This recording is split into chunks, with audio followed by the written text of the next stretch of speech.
Have you ever felt overwhelmed by emotions that seem to come out of nowhere? Maybe it's a wave of anxiety, frustration, or sadness that suddenly hits, leaving you wondering where it came from. These moments are often emotional triggers, deeply rooted responses to past experiences that can feel hard to control.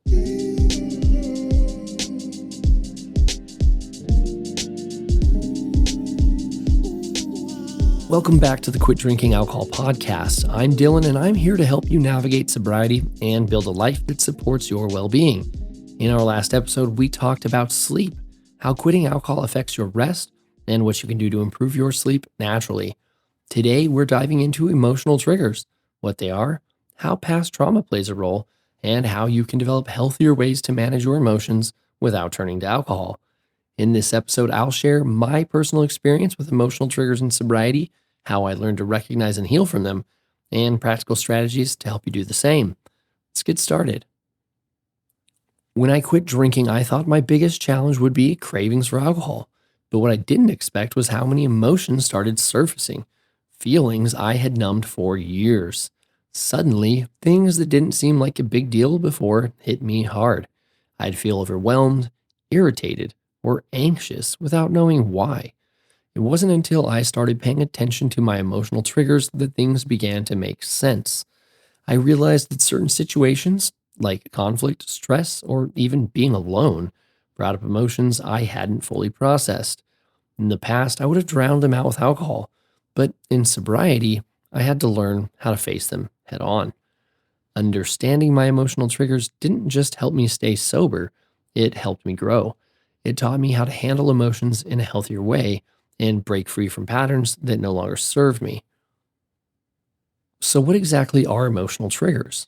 Triggers are emotional reactions tied to past experiences. This can be conscious, things that you're aware of, or subconscious, meaning they affect you without you realizing it. So, how do emotional triggers form?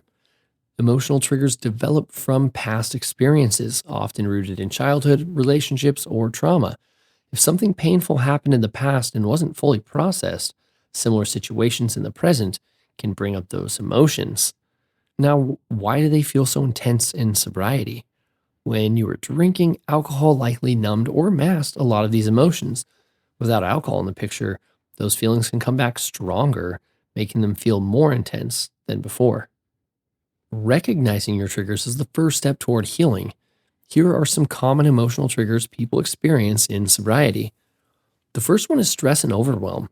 High levels of stress can trigger feelings of anxiety or restlessness, making you want to reach for something to take the edge off. Another is conflict and criticism.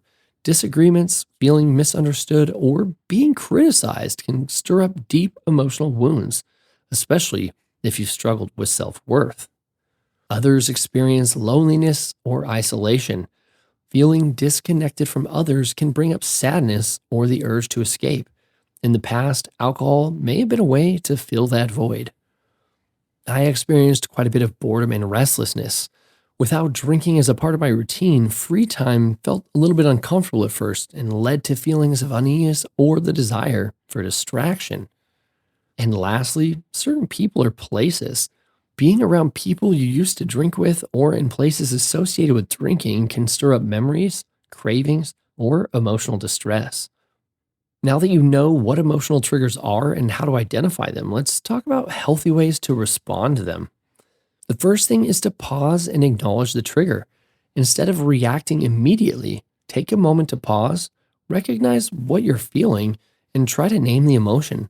Whether it's anger, sadness, frustration, or loneliness, just acknowledging it takes away some of its power. Another useful tool is to use mindfulness or grounding techniques. When a trigger hits, bringing yourself back to the present moment can help. Try deep breathing, focusing on physical sensations, or using the 5-4-3-2-1 grounding method. Identify 5 things you can see, 4 things you can touch, 3 things you can hear, 2 things you can smell, and 1 thing you can taste. Many of us like to reframe our negative thoughts because often emotional triggers bring up thoughts that aren't fully true. If a trigger makes you think, I'm not good enough, challenge that thought by asking, is this actually true? Or is this an old belief resurfacing? I found that it's very useful to find a healthy outlet, like journaling, talking to a friend, exercising, or even just taking a walk, because this helps me to process my emotions in a healthy way rather than suppressing them. And last, but definitely not least, seek professional support if needed. If you find that certain emotional triggers are deeply rooted in past trauma, working with a therapist or counselor can help you process and heal in a safe way.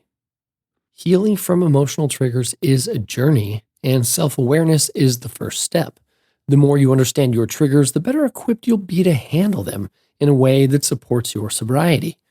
Take a moment to reflect on this question.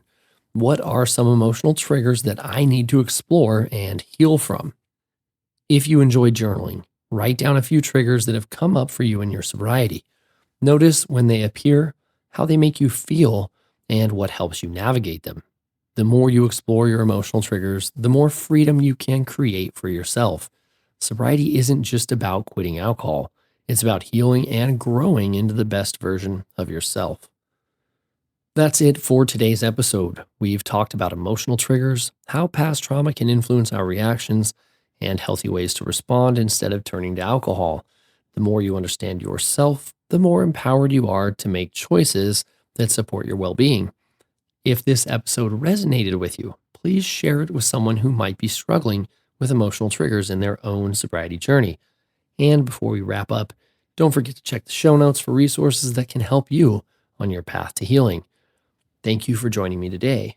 In our next episode, we'll talk about financial health and sobriety, how quitting alcohol can positively impact your finances, and how to take control of your money as you move forward in recovery. I hope to see you there.